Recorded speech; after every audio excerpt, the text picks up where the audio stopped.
There are so many stories in nature that are incredible and can capture the public's imagination in a way that it's hard just to talk about biodiversity. So, for example, in Beijing, we tracked a migratory bird called the Beijing Swift, and this is a bird that's people have lived around for generations. It's been in the city since the 1400s. Yeah, but until recently we never knew where it went for the winter, and through a tracking project we discovered that it flies all the way to South Africa for the northern winter and coming back to Beijing. And even more incredibly is that they almost certainly don't land during that time. So for 9 months of the year they're in the air.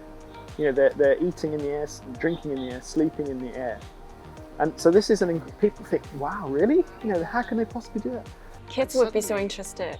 Yeah, suddenly people get excited about the Beijing Swift and they want to save it. There are schools now in Beijing putting up nest boxes on their campuses to provide homes for swifts.